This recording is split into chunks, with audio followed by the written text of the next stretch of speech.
Hey guys, Sunday, July 5th, back with another What's in the Shop. Hope everybody had a good 4th of July. Got a lot of stuff done over the holidays. Wanted to share some projects that I've finished up, some that I've got coming up. Let me scoot over here. You can see all the fuel drums and some new map tables, some other projects.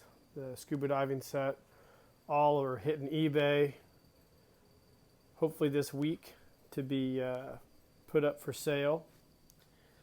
But that's not what this is about. Let's come over here and take a look at some new items I just acquired. So if you watched my What's in the Shop a few ones back, you know I got my Conan Super 7 Ultimates figure. Well, I got my Voltron Ultimates figure in this past week, so be expecting a review of it. Big fan of Voltron. I'm going to unbox this thing and do a review similar to what I did for the Conan, the Barbarian figure. But I'm pretty excited to have this figure. Big Voltron fan, like I said, so this will be another Voltron I add to my collection. Next up, I made these map tables for the Adventure Team headquarters. They're out of half-inch poplar. I was working on a woodworking project and had some spare poplar left over and decided to get on Photoshop. I took some images of my Adventure Team headquarters, the outside of it, and then I just kind of did some photo manipulation and made a wrap out of paper. I just printed it off on my computer and then I Mod Podged it onto the wood, so it kind of goes with the Adventure Team headquarters. So I've got a few of these. I think I have 3 of them, so they fit these the map tables great. So this is something I decided to mess with a couple weeks ago and finally got it done. I also had these made in a woodworking shop locally. They're just scrap wood tables for your tabletop as well. So I think I have 4 of these. I'll sell them unfinished on eBay so people can paint them whatever color they want. But I thought these were kind of cool. I've done these before in the past and sold out of all of them, so it's just kind of a different take on a map table for your Adventure Team headquarters. I also took a little bit of that half-inch poplar, and instead of skinning it, I made a decal and stained it green. I had some spare green stain from another project I was working on, so this is a cool map table for the Adventure Team headquarters as well. Kind of unique. Just a solid wood table. A good substitute for that old cardboard. And lastly, I had some oak as well. So I decided to do an oak table. Or table base, I guess. So they all fit your tabletop in your Adventure Team headquarters nicely, nice and snug. And just a cool alternative to that old crappy cardboard base that they used to have. I finally managed to get some time in to finish my mummy. If you're not familiar with my custom mummy figures, I make them out of polyclay, foil, paper mache, a bunch of other stuff, plastic bag. But I paint them all up. They're kind of creepy looking. They work out really well. So I've probably made about a dozen mummies in all. He'll be hitting eBay as well. It's a neat G.I. Joe mummy. You can see relative to size, it's pretty similar to the size of a G.I. Joe. So I do alien mummies. This is just a quick head sculpt I did. You've seen my previous What's in the Shops. I've also shown on some of the custom stuff I've done. I just took this old cigar tubo and created an Adventure Team map case. Ancient map case, sorry. It's kind of cool. I made the little carrying handle for it as well. I'll probably sell it with one of my map table bases. If you're not familiar with Matt Squatch Customs on Facebook, I would definitely get familiar with him. He's doing some really cool stuff. It's been a while since I've been on Facebook. I'm assuming he's still out there making cool stuff. But I bought this laser rifle. It's a Real American Hero G.I. Joe laser rifle off of him. And I'm assuming that he cast the Sideshow Duke 1/6 scale figures laser rifle. I bought this one in black, and I've had it sitting around for a while. And I decided to take an old muscle body G.I. Joe sling, and I created some plastic tabs like the old rifles had, and I put the sling on there.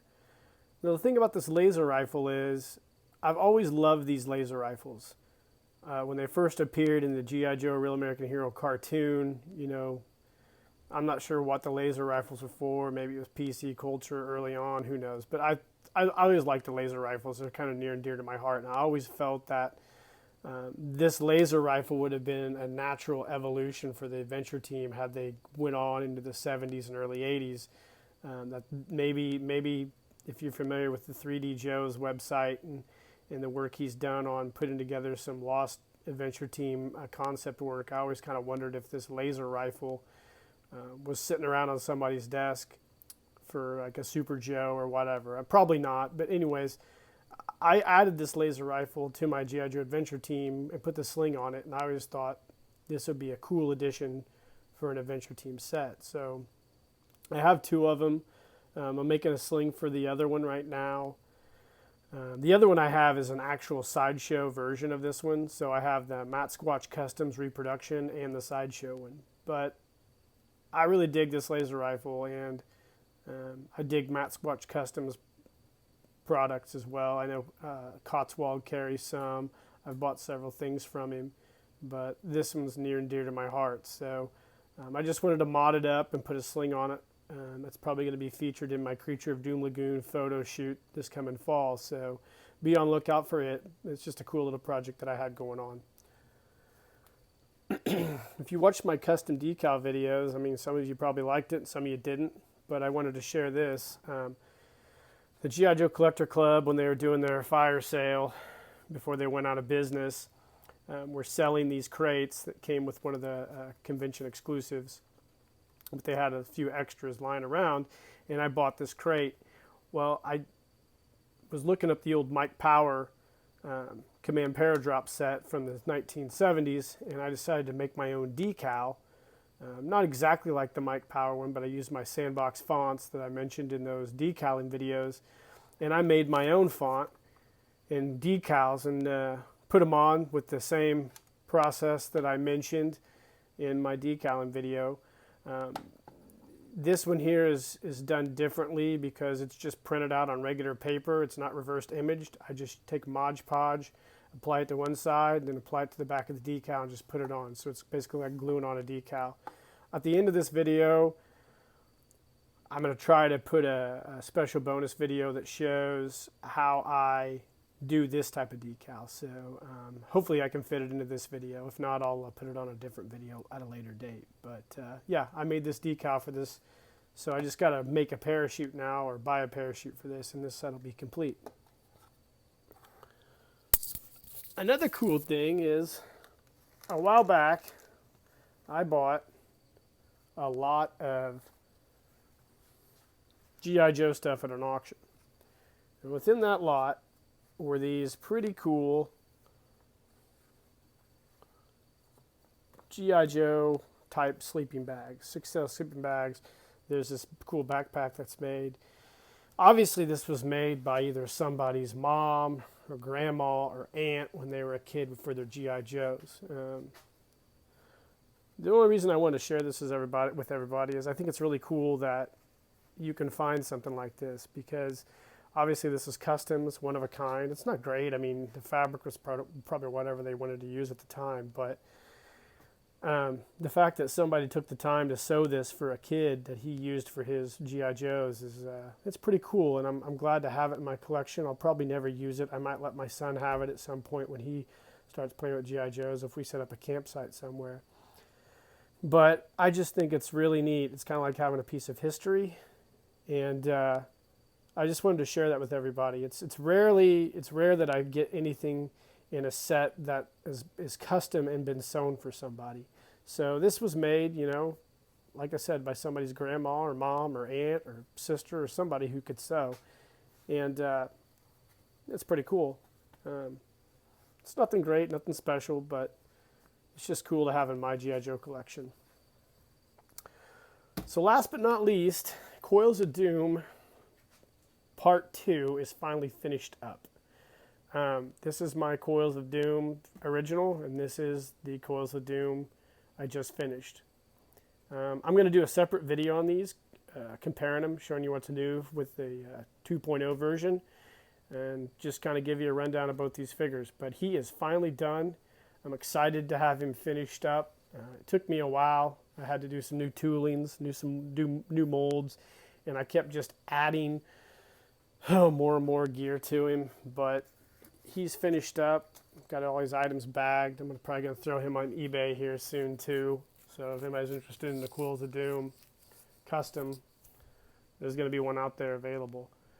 Other than that, that's basically what I have going on right now in the shop.